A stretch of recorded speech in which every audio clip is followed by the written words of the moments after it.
എല്ലാവർക്കും നമസ്കാരം. നമ്മുടെ അടുക്കളയിലെയും വീട്ടിലെയും സാധനങ്ങൾ മാത്രം ഉപയോഗിച്ച് ബി സ്വാഭാവികമായി തന്നെ നിയന്ത്രിക്കാൻ സഹായിക്കുന്ന ഒറ്റമൂലികളെയും അവയുടെ ശരിയായ ഉപയോഗ രീതിയും നോക്കാം. ചെറിയ ജീരകവെള്ളം. 1 ടീസ്പൂൺ ചെറിയ ജീരകം നന്നായി വറുത്ത് പൊടിക്കുക. ഇത് 1 ഗ്ലാസ് ഇളം ചൂട് വെള്ളത്തിൽ കലക്കി രാവിലെ വെറും വയറ്റിൽ കുടിക്കുന്നത് ശീലമാക്കുക. ചെറിയ ജീരകത്തിൽ ഉയർന്ന അളവിൽ പൊട്ടാസ്യം അടങ്ങിയിട്ടുണ്ട്. പൊട്ടാസ്യം ശരീരത്തിലെ സോഡിയത്തിന്റെ അളവ് നിയന്ത്രിക്കുകയും ഹൃദയമിടിപ്പും രക്തസമ്മർദ്ദവും ക്രമീകരിക്കാൻ സഹായിക്കുകയും ചെയ്യും. എന്നാൽ ബിപിക്ക് മരുന്ന് കഴിക്കുന്നവർ ഇത് അമിതമാക്കിയാൽ ബിപി വല്ലാതെ താഴാൻ കാരണമായേക്കാം. കറിവേപ്പില. 10-15 ഫ്രഷ് കറിവേപ്പില അല്പം വെള്ളം ചേർത്ത് നന്നായി അരച്ചെടുക്കുക. ഈ നാച്ചുറൽ ജ്യൂസ് ദിവസവും രാവിലെ വെറും വയറ്റിൽ കുടിക്കുക. കറിവേപ്പിലയിലെ ആന്റി ഓക്സിഡന്റുകൾ രക്തക്കുഴലുകളിൽ കൊഴുപ്പടിഞ്ഞുകൂടുന്നത് തടയുകയും രക്തസമ്മർദ്ദം സാധാരണ നിലയിലാക്കാൻ സഹായിക്കുകയും ചെയ്യും. എന്നാൽ ശുദ്ധമായ കറിവേപ്പില മാത്രം ഉപയോഗിക്കാൻ ശ്രദ്ധിക്കുക. പച്ചമഞ്ഞളും കുരുമുളകും. ഒരു ചെറിയ കഷ്ണം പച്ചമഞ്ഞൾ ചതച്ച് നീരെടുക്കുക.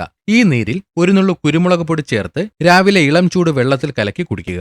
മഞ്ഞളിലെ കുർക്കുമിൻ രക്തക്കുഴലുകളിലെ നീർക്കെട്ടും അസ്വസ്ഥതകളും കുറയ്ക്കാൻ സഹായിക്കും. കുരുമുളക് മഞ്ഞളിലെ ഗുണങ്ങൾ ശരീരത്തിലേക്ക് വേഗത്തിൽ ആഗിരണം ചെയ്യാൻ സഹായിക്കുകയും ചെയ്യും. എന്നാൽ ഇത് അമിതമായാൽ ശരീരത്തിൽ ചൂട് കൂടാനും ചിലരിൽ നെഞ്ചരിച്ചിൽ ഉണ്ടാകാനും കാരണമായേക്കാം. നെല്ലിക്ക നീര്. ദിവസവും രാവിലെ വെറും വയറ്റിൽ 2 ടീസ്പൂൺ ഫ്രഷ് നെല്ലിക്ക നീര് തുല്യ അളവിൽ വെള്ളം ചേർത്ത് കുടിക്കുക. നെല്ലിക്കയിൽ അടങ്ങിയിരിക്കുന്ന വിറ്റാമിൻ സി രക്തക്കുഴലുകളെ ബലപ്പെടുത്തുകയും ഹൃദയത്തിന്റെ ആരോഗ്യം മെച്ചപ്പെടുത്തി ഉയർന്ന രക്തസമ്മർദ്ദം സ്വാഭാവികമായ രീതിയിൽ കുറയ്ക്കുകയും ചെയ്യുന്നു. ഇതിന് കഠിനമായ തണുപ്പ് സ്വഭാവമുള്ളതിനാൽ സൈനസ് അല്ലെങ്കിൽ കഫക്കെട്ട് പ്രശ്നമുള്ളവർ രാത്രി സമയങ്ങളിൽ ഇത് ഉപയോഗിക്കരുത്. മല്ലിവെള്ളം. 1 ടേബിൾ സ്പൂൺ മല്ലി 1 കപ്പ് വെള്ളത്തിൽ രാത്രി മുഴുവൻ കുതിർക്കുക.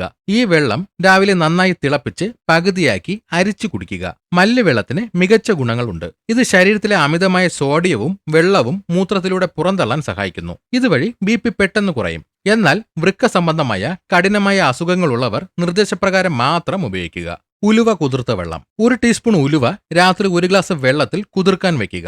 രാവിലെ വെറും വയറ്റിൽ ഈ വെള്ളം കുടിക്കുകയും ഉലുവ നന്നായി ചവച്ച് കഴിക്കുകയും ചെയ്യുക.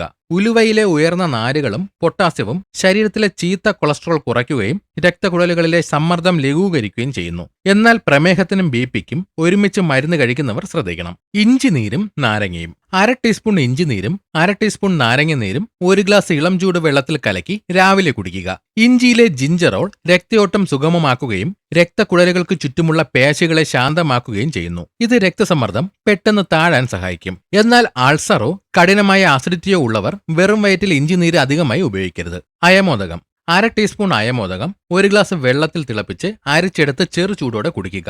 ഇതിലെ തൈമോൾ ഒരു നാച്ചുറൽ കാൽസ്യം ബ്ലോക്കറായി പ്രവർത്തിക്കുന്നു. ഇത് ഹൃദയത്തിലേക്കും രക്തക്കുഴലുകളിലേക്കും കാൽസ്യം പ്രവേശിക്കുന്നത് തടഞ്ഞ് ബിപി നിയന്ത്രിക്കുന്നു. അയമോദകം ചൂടുണ്ടാക്കുന്ന ഒന്നായതിനാൽ അമിതമായി ഉപയോഗിച്ചാൽ വയറ്റിൽ നീറ്റലോ ചൂടോ അനുഭവപ്പെടാം.